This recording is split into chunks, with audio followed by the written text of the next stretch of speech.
Hello, all you residents of Sandland. Today, let's go over the rules of Sandland Tactical Card Battle together. I can't wait! In this game, players compete for water using fields made up of 8 slots in 4x2 grids. All your favorite Sandland characters are in this game, which is sold in a constructed set format. What's a constructed set format? Each product for this game contains a predetermined set of cards. You'll get to find out which of the 10 initial deck patterns you got when you open up the pack. There are 3 types of cards. Each deck has one leader card, which provides support in battle. Asset cards make up the bulk of your fighting forces. They come in 2 subtypes, units and locations, each of which serves different roles during the game. And last but not least are tactic cards, which can change up the game state and provide support. How many cards are in a deck? 1 leader card and a total of 30 asset and tactic cards. Okay, let's jump into a battle, and I'll explain the rules as we go.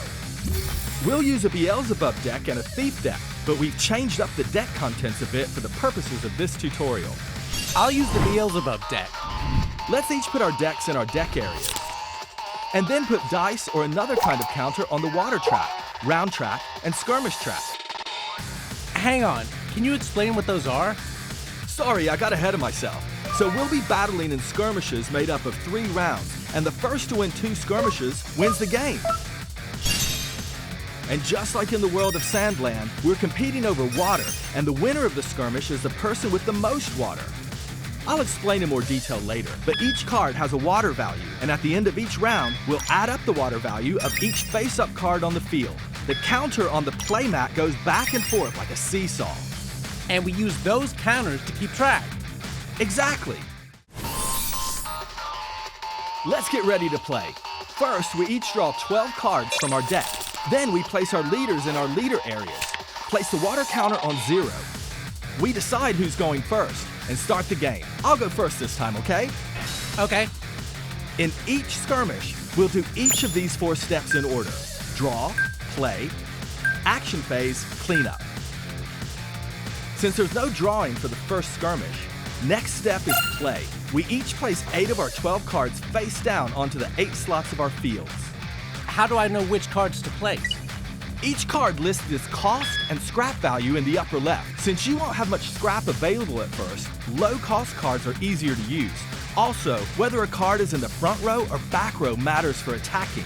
Unless it has a special effect, a card can generally only attack if it's in the front row, and can only attack the cards directly or diagonally in front of it. And friendly cards in slots directly adjacent to one of your cards are that card's neighbors. I think I've got it. I'll try placing my cards. But what do I do with my 4 remaining cards? You'll place those in your scrap area. You use scrap to activate your cards. Okay, now let's move on to the action phase. We take turns performing actions during an action phase round. The first turn is just 1 action, with each following turn consisting of 2 actions. After you take your 2 actions, it becomes your opponent's turn. What's an action? Generally, it means taking a vertical ready card and exhausting it by turning it on the side. Typically, an action involves flipping a face-down card face up and attacking or moving slots with it. You can also activate a card's effect. Okay, let's give it a go. I activate this Lango card. Since its cost is 0, I don't need to pay anything to activate it. If a reveal or activated skill is written on the card, I can use it now. Then I have to choose the attack, move, or do neither. I'm going to attack, so I exhaust the card. I can attack one of these 3 slots, and I choose to attack directly in front of the card. What happens when I get attacked? First, turn the card over if it's face down. Then decide if you want to pay the card's cost. This card has a cost of 1, so you'll have to pay with scrap. How do I pay the scrap? You use the cards in your scrap area to pay the scrap cost. Right now you have 4 scrap cards. Place the same amount of cards as a scrap into your used area, which is 1 card this time. Once a card has been placed into the used area, you can't use it again for the rest of the skirmish. That said, the number of scrap cards available increases each skirmish, so the game gets more intense as it goes on. Can I choose not to pay the scrap? Of course! If you don't want to or can't pay the scrap, you place the card in your discard area. Got it. I'm going to pay the 1 scrap for this Beelzebub. And he's getting attacked, right? Right. It takes damage equal to my attacking card's attack value. Lango's attack is 2, so it takes 2 damage. This number on the right side of the card is its health. If it takes damage equal to or greater than its health, it gets sent to the discard area. Typically, there's no risk to the attacker, but sometimes cards have the counter-attack skill, like this Lango. In that case, both cards deal damage to each other. I've finished my 1 action, so it's your turn. Okay, and from here on out, it's 2 actions a turn. For my first action, I'm going to use this Power of Darkness Absorption Tactic card. How do tactic cards work? For tactic cards, you pay their scrap to activate them into your tactics area. Then, any ongoing effects become active, and you can activate other effects. Okay, I'll heal 2 HP on Beelzebub with this Reveal skill for 0 cost. And from now on, Beelzebub gets 1 armor, which is an effect that reduces damage from attacks by 1. That's powerful! And with my second action, I'll attack Lango with this Beelzebub.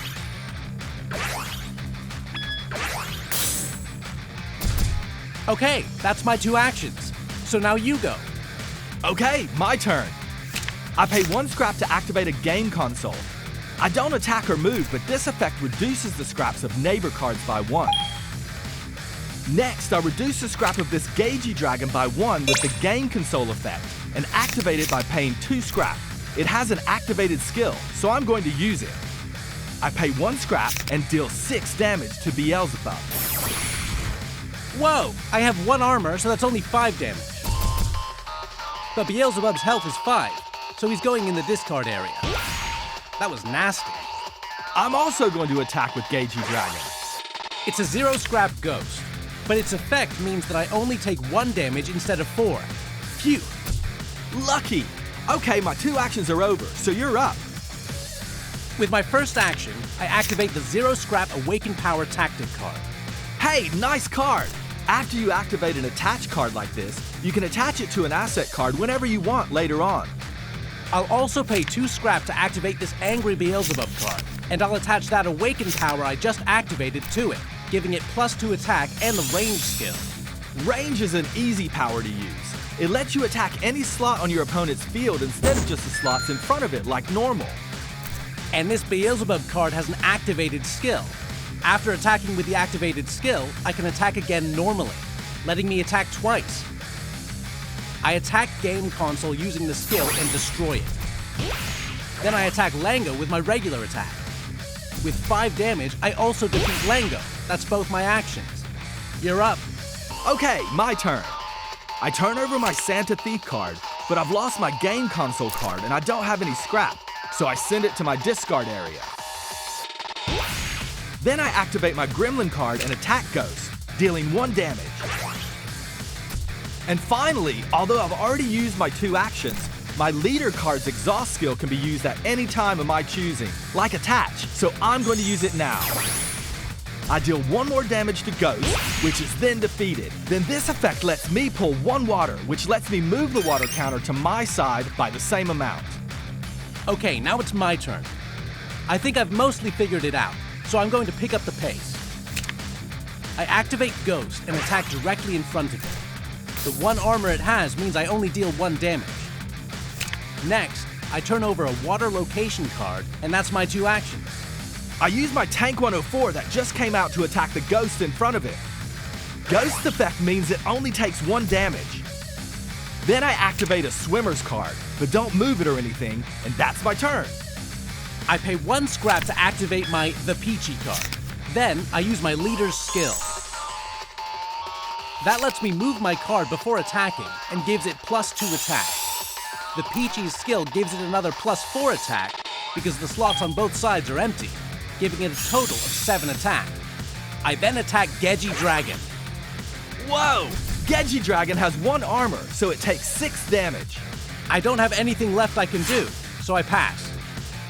I activate my Swimmer's card and move it to the front. Then, I also don't have anything to do, so I pass my second action. When we both pass, the round ends. At the end of a round, we first count up the amount of water shown on our cards in the field. I have a total of 10. Your water card's effects gives the Peachy +1 water, so you have 8. We subtract our totals, which means I pull a total of 2 water. I move the counter 2 spaces toward me. It's now on 3. Once this hits 5 or more, even if the game is going strong, I immediately win the skirmish. Now we move on to round 2 of skirmish 1. We ready all of our sideways cards and continue the game. The player who passed first in the previous round goes first in this round, so it's your turn. My turn. Got it. Let's fast forward a bit here.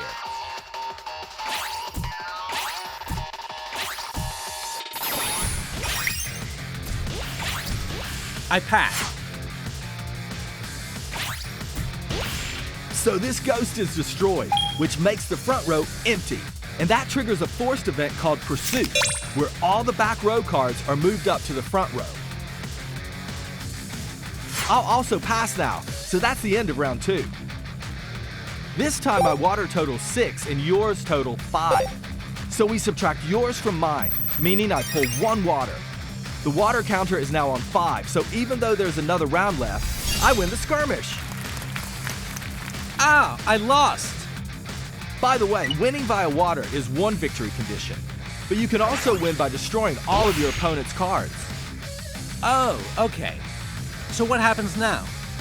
Since I've won the first skirmish, I'll be the winner if I win 1 more skirmish. But before we get to that, we have to do the last step, cleanup. Back all of the used scraps to the scrap area so you can use them again. Then take the cards you played from your play tactics and discard area and return them to your hand. Then we can start the next skirmish. Oh, okay. And we start with the draw phase that we skipped in the first skirmish, right? Right. First, we each draw 4 additional cards from our decks. Added to the 8 cards we just used in the first skirmish, that gives a total of 12 cards. We'll use 8 cards again, giving us 4 additional scrap. I get it. So in the second skirmish, we can use a total of 8 scrap, meaning we can play higher cost cards. And if we play a third skirmish, we have another 4 cards for a total of 12 scrap. That would really make things exciting. Exactly. That said, once you put a card into the scrap area, you can't get it back again, assuming it doesn't have a special effect. That makes it really important for your strategy to consider from the beginning which cards to place into your scrap. So it's important to keep cards in reserve for the next skirmish, isn't it? You're right. The game is officially on sale now. You don't want to miss it.